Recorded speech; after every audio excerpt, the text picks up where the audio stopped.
Good to go. Okay, let's see. All right, can you all hear me? Yes? Okay, wonderful. Okay, let me just go ahead and see if we're streaming right here. And then we can go ahead and start.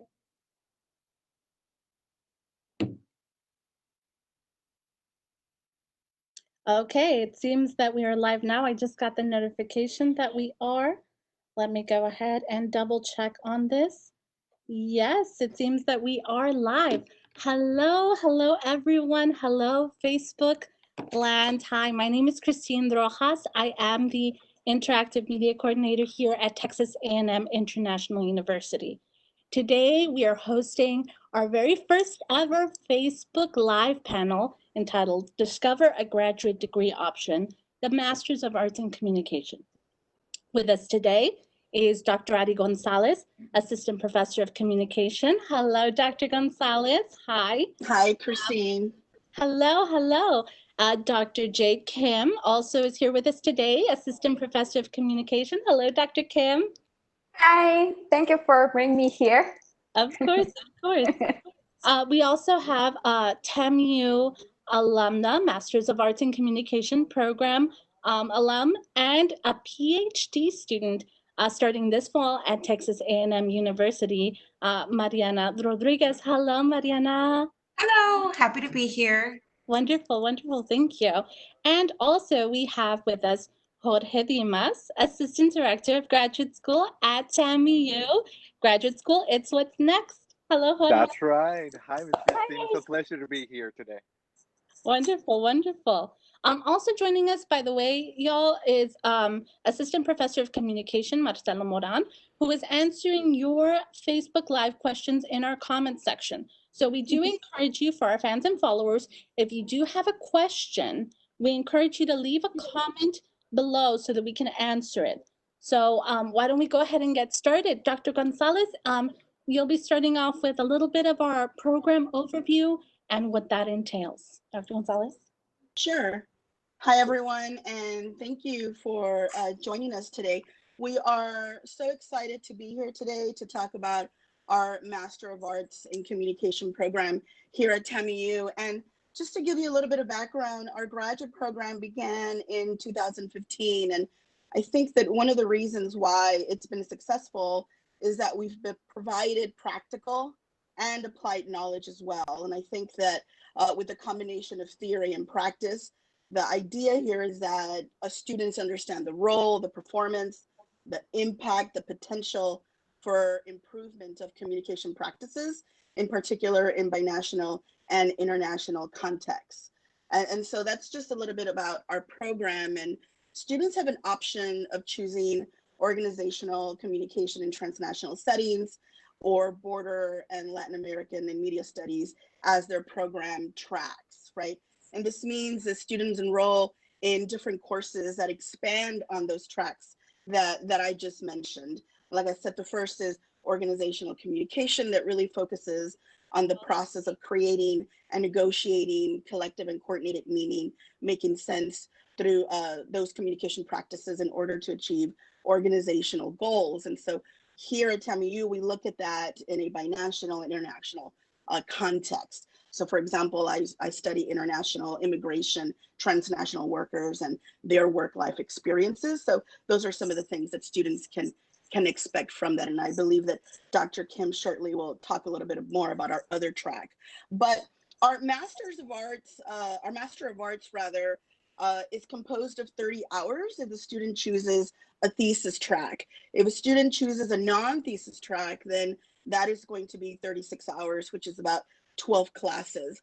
All of our students take the same required courses that we believe are fundamental courses. So those are communication theory, qualitative research methods, and quantitative research methods. And I think one of the great things is that they can also take different electives. They stay within communication. In some cases, if a student has research interests, in particular in business or education, even sociology, or even psychology, they can go ahead and have those and meet those electives through that coursework as well. And yeah, that's a little bit about our program, and I'm sure more information will come up. Wonderful, wonderful. Thank you so much for giving us some info on that, Dr. Gonzalez. Dr. Kim, if you want to go ahead and expand on that and tell us a little bit about that, or what Dr. Gonzalez was reiterating.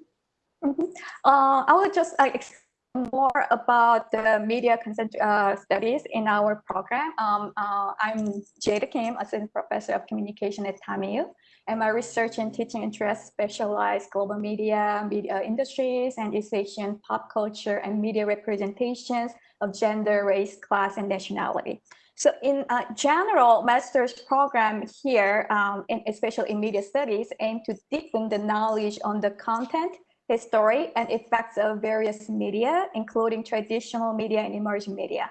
While it is already important to our daily lives, in near future, mediated communication is going to be the key to understand the new norms that we will construct after this COVID-19. So as we have just now experienced, most social activities have been and will be reshaped based on media technologies. So the main question here is how we can still interact each other while minimizing this, physical interactions here. So you can easily imagine how important we understand media in order to respond to these fundamental social transformations. So in particular, in our program, faculty members at TAMIU offer media-related courses that you can apply your lived experiences and questions to figure out social phenomena. For example, we have media and culture and identity in the US-Mexico border course, deals with the impact of the border culture on media in political and economic and historical contexts. So in terms of political communication in comparative perspective course, you will discuss the impact of media on elections, governments, and foreign policy. Also, you can earn in-depth knowledge on Mexican and Latino cinema and border journalism. And another benefit that you can have from our master's program is to obtain practical skills, which will help you to promote your professional career, including video production, journalistic writing, and visual communications. So I believe that it is extremely important to learn how to make questions because we are living in very uncertain situations. So cultivating your critical thinkings and analytical tools will be really benefit for you to pursue your professional careers in media related positions. So I look forward to meeting many of you guys in our program in the future. Thank you. Thank you, Dr. Kim. Thank you so much. And Mariana, as a student who has come through this program, if you could share some insight with our viewers who are watching right now, what did you enjoy most about the program, and what did you feel was most helpful or impactful towards your future career? Yeah, of course. So again, my name's Mariana. I am a recent graduate of the communication program. I earned my master's this past fall in 2019.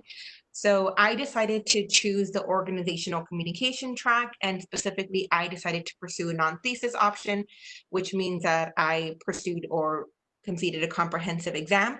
If you have any questions about that, please feel free to ask. We can definitely clear up those terminologies, just because I know for any new student who's wanting to get more information, a lot of these terms might be completely new for you, and that's fine.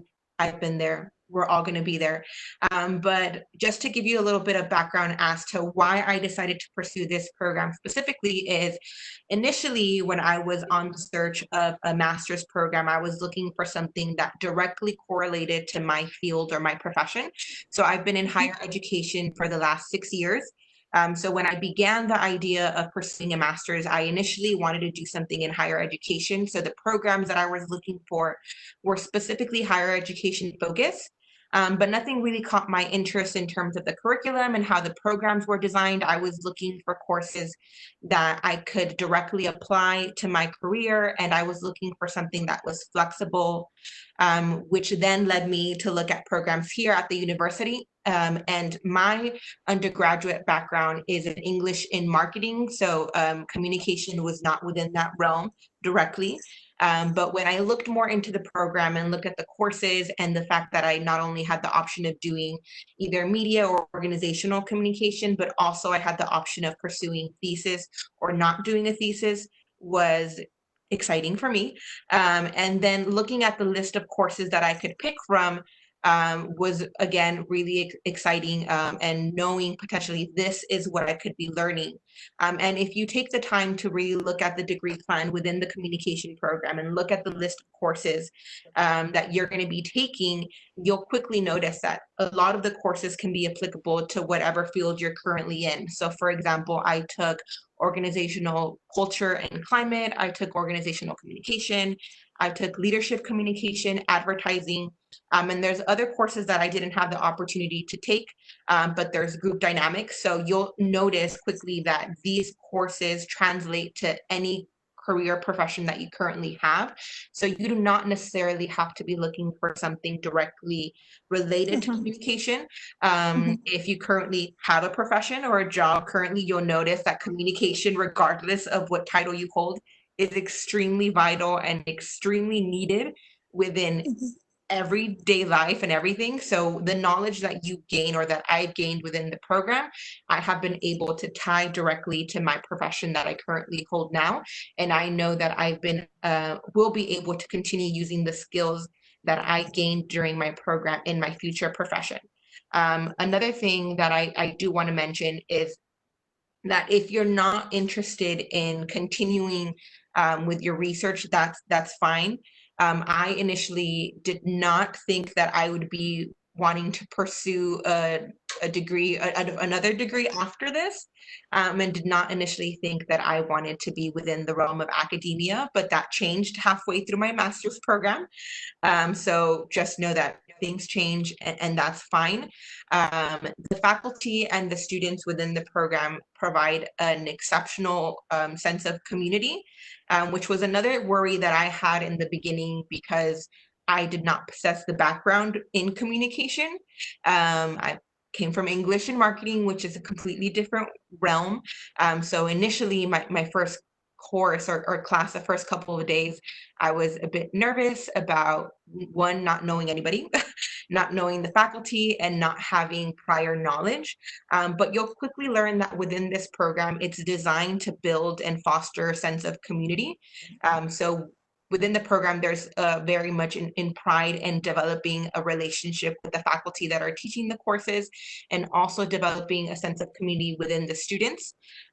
We all sort of initially knew and understood that though you may not have the background in communication, we're all taking these courses together. So we're there to provide support to each other. If I'll go ahead and stop talking for a bit and pass it along to Jorge, but if anyone has any questions or comments, concerns, I'd be more than happy to answer. Wonderful. Thank you, Mariana, for sharing so much of your story, and congratulations once again for Thank being you. accepted into the PhD program at College Station as well. Gig 'em. Yay, get Jorge, if you could provide some insight into the actual admission process into graduate school. So for all our viewers who might be watching and be thinking, you know, what are my first steps that I need to take? Can you go ahead and just let us know? Definitely.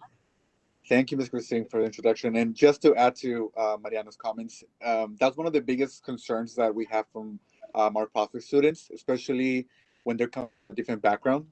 Can I go into this program knowing that my background was in business, was in sociology, was in criminal justice? Yes, you can. One of the biggest benefits that students can find in our graduate programs is that a lot of our programs, this is kind of like your second opportunity to explore an additional field, something that you want to add into your skills, into your box of knowledge as well. Because I mean, as you know, right now this world is changing. We are evolving into new things, and the more you know, the more you develop yourself in, the more valuable you can add to your career, to your skills, and of course, what you can provide to your community. So definitely, coming into a program communication does not require a specific background in the same field. You can come in from any other backgrounds as well. In terms of the admissions, though, very, very simple. Honestly, we're not trying to make it as difficult. I know it's already taking a lot from our students to come in and do a program like this that is rigorous. Don't get me wrong, it's definitely going to challenge you, but that's the purpose of it as well. So first step, definitely completing an application through Apply Texas, www.applytexas.org. That's where pretty much our students will be completing their application itself. More than likely, a lot of our students, especially if you're a TAMIU alum, have created or have an account here within the Apply Texas, though. So they can go ahead and either one, retrieve their account and just submit their application with the same information, or complete a new application by just clicking where it says create a new account. Simple as that. Is just pretty much gonna ask them for their background, like their information as to their degree, their personal information, and I guess reminding them about some of the items that they need to submit towards the end of the application. The great thing about this is that on the Apply Texas, guess what? We're not gonna ask for anybody to submit any additional information, though. Just the application itself. That's gonna simplify the process. It should take about like 5 to 10 minutes to complete that application, and that's having already an account. If you don't have an account, again, the students just add an additional 5 minutes creating an additional account, of course, and again, no requirements needed at that moment. Just submit the application. Second step, definitely submit the supporting documents. This is where our additional way of submitting documents. In this case, there's 3 items, and Dr. González, please correct me if I'm wrong, because I know you and Dr. Coronado, my supervisor, been in discussions of making it simpler for our students as well, especially our alumni. Um, 3 items that they need to submit through myapp.tamiu.edu. All this information usually comes in after they submit the application. What are these 3 items? 2 letters of recommendation, a 500-word personal statement describing their aspirations, their visions, I guess their interest in terms of the program, and one last thing, their writing sample, a research, a project that they have already submitted for evaluation during their undergraduate. That can also work out to be evaluated by, of course, our experts here, Dr. Adi, Dr. Kim, to see, of course, if they meet the criteria at this point, though. Those 3 items through myapp.tamiu.edu. um, third thing would be submitting their application fee. We actually have a link, and it's located also in our website. We usually again provide that information towards the end of the process, usually before even they get registered for classes. It's a $35 fee for applicants who are again interested in the program, and a $50 fee for our international students. Yes, international students can also come in into our program as well. Right, we're not restricting anyone from it. And great news that I have for you all. How do I share this? From today all the way to Friday the 26th, if any one of our students, anybody of the prospect students who might be interested into this program this fall semester and even this summer, we are still able to accept your application for this summer and fall. We will be waiving the application fee. So no more excuses. This is their opportunity to apply for the program. Again, we're trying to make it simple as we can. A lot of our students are now having that additional time to spare now that they're working from home. They don't have to go everywhere. They can just from home connect and take their classes. So this is again another way of facilitating the program for students, and definitely again making sure that students join our program and definitely make it possible coming through 2020, 2021, I'm sorry, getting that degree, because it is possible. They can complete this degree in less than 2 years. I mean, it really depends on students' speed and how they want to go ahead and achieve this program. So again, making sure that we facilitate this. And yeah, definitely if they have any questions to communicate with us to make sure that we ensure that we receive the application and we provide any further any further answers in terms of their concerns for perhaps financial assistance. What do we have available for our students? How do we submit paperwork that is required? Do we have any questions about registration? We can definitely help them out with that. So yeah, so making it simple for all of our students. And again, if they have any questions, our contact information is 956 326 3020. Again, 956 326 3020, or sending us an email at graduateschool@tamiu.edu. Christine. Wonderful. That is great news, Jorge. I know from all of the likes and the comments we're getting here, we certainly seem to be having some great reactions to that. Wonderful. We do have a quick question coming in. I think Professor Moran might have answered it already, but just to go ahead and go over it with you all. In regards to a thesis, is this topic assigned by a professor or can we choose it? Yeah, it's definitely not assigned by a professor. I think that sometimes as a student matriculates through the program, they begin to develop their own research interest. And so with guidance from your mentor, from your professors, then they can go ahead and discuss a potential research topic. Sometimes students have their own topics and interests already. We just come in and maybe guide them through that process and work with them through that thesis. Right. Wonderful, wonderful. We do have a couple of alums here joining with us. So they seem to be happy to be here and to be excited for this quote unquote mini reunion. So they Oh, thank that's nice. for being here with us today. I just have a couple of questions that did come through Instagram and also some questions that we have pre-populated, some potential Q&As that I think might be of relevance for our students. What kind of career opportunities can a student, a graduate of the MA in Communication program pursue after completing their degree? Dr. González, Dr. Kim? Yeah, do you want to go ahead, Dr. Kim, and then I can... You can go and I can add. It's up to you. Sure, okay. Yeah, I know that definitely we've had students who have gone on to become public affairs directors, human resources managers, public relation officers. We've also had a couple students who become college instructors, and so they teach communication and public speaking at the college level. We also have a large interest in teachers right now, where since dual enrollment is so popular right now, and so a teacher can go ahead and pursue a Master of Arts in Communication and then go back to their home campus and teach communication and speech. That is also good for a college level credit. And so we do have a large number of those students as well. But I'm sure that and then also we have students like Mariana that want to go into academia, right? Communication consultants, and we've had a lot of students that have taken on to those jobs. Dr. Kim?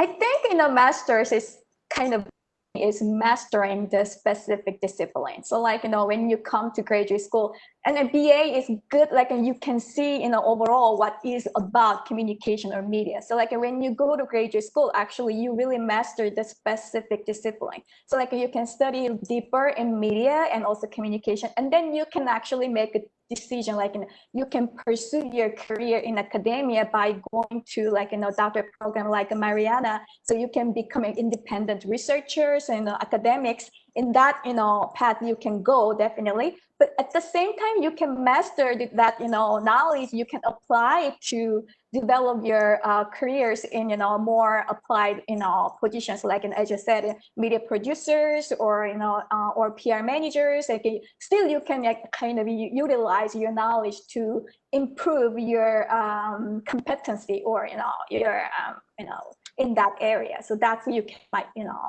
think about in that way. And just to expand a little bit on that, I know that in the last couple of years, I've had students come to me or email me and tell me, especially I remember a student that does community relations work, and now she's a director of a nonprofit, and she emailed me recently saying, I took your conflict management class, right, and your leadership class, and I love the classes, that we took, but I never really thought that I would apply this on an everyday basis. And so, for example, when we think about conflict management, then students get a lot of theoretical background, but then we do spend half of the class engaging in role playing and real life cases that we deal with. And so that way students can learn how to communicate better, especially, I know that Dr. Kim mentioned this before, but especially with the state of uncertainty that we're in, and also the political climate, we need to develop these communication skills on how to solve conflict, manage conflict, and really look at how we can communicate leadership. And so those are some of the things that I think our students walk away from. They can definitely translate those in an organizational setting, in a media studies setting as well. Wonderful. Thank you, Dr. Gonzalez. I know that we touched on this quite a bit during our discussion, but if we just want to go ahead and reiterate, do I need a bachelor's degree in communication to perhaps pursue a master's of arts in communication? And the answer, of course, is then no, you do not need to necessarily have that background. Correct, Dr. Gonzalez? Exactly, and Jorge mentioned that a bit before, but definitely do not. We do have communication students that have a BA and then continue to an MA, of course, but we have students like Mariana that have an English background or a business background. We've had several students with a business background, marketing, management, finance as well, that now want to go ahead and maybe really look at communicative issues and look at communicative practices and really develop their communication skills. We also have had students that have majored in sociology and psychology, and education, as I mentioned as well. So there's definitely a variety, but no, it is not required. Great. Okay, sounds good.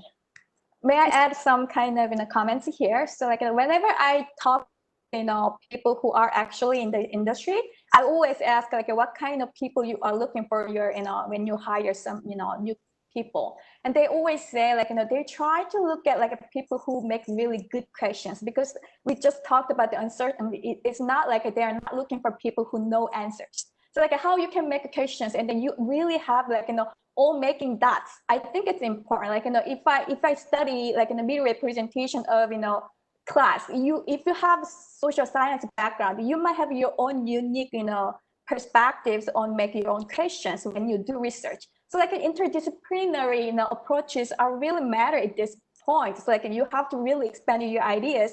If you have another backgrounds, you might really try to make a connection by, taking this, communication program. You can really expand your knowledge at the same time, your horizons. I think it's really important. Of course, it's good, like if you have media backgrounds or communications, you can deepen it, but at the same time, it doesn't have to be. So like, you have to always try to think differently. I think it's really important in this, like, situations, especially more, right? So, right, exactly, Dr. Kim, having that different kind of perspective in all these instances and having different backgrounds is so important. Just a quick question also coming in. What are some of the possible financial aid options that might be able for any graduate students? Jorge, might you give some insight on that?